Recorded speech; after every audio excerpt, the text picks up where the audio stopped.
So ಈ cauliflower, cabbage, ಈ vegetables ಬೆಳೆಸುವಾಗ ತುಂಬಾ ಪೆಸ್ಟಿಸೈಡ್ಸ್ ಆಗ್ತಾರೆ ಅಂತಾನೆ ಎಲ್ಲೋ ಓದಿದ್ದೆ.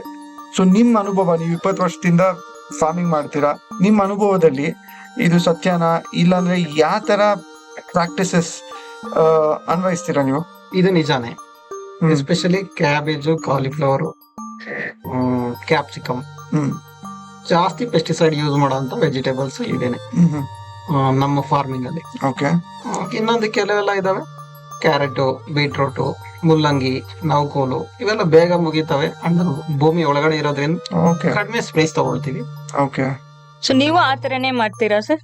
ಹೌದು ಮೇಡಮ್. ಈಗ ಹೇಳಿದ್ರೆ ಭೂಮಿಯಿಂದ ಸಾಮಾನ್ಯವಾಗಿ ಹೇಳಿದ್ರಲ್ಲ, ಭೂಮಿಯಿಂದ ಒಳಗಡೆ ಬೆಳೆಗಳು ಸಾಮಾನ್ಯವಾಗಿ ಹೆಚ್ಚಿಗೆ ರೋಗ ಬರಕ್ ಸಾಧ್ಯ ಇರಲ್ಲ. ಕಾರಣ ಅಂದ್ರೆ ಅದಕ್ಕೆ ಫೆಸಿಲಿಟಿ ಜಾಸ್ತಿ ಕೊಡಲ್ಲ, ಬರೀ ಗೊಬ್ಬರಗಳೇ ಹೆಚ್ಚಾಗಿ ಕೊಡೋದ್ರಿಂದ ಅದರಲ್ಲಿ ಆ ಭೂಮಿಯಿಂದ ತಳಗಡೆ ಬೆಳೆ ಯಾವುದೇ ತರಕಾರಿ ಆಗ್ಲಿ, ಕ್ಯಾರೆಟ್, ಬೀಟ್ರೂಟ್, ಆಲೂಗಡ್ಡೆ ಏನೇ ಬೆಳೆದ್ರು ಅದು ನಮ್ಗೆ ತೊಂದರೆ ಇಲ್ಲ ಅಂತ ನಮ್ಮ ಮನಸ್ಸಿಗೆಗಳು.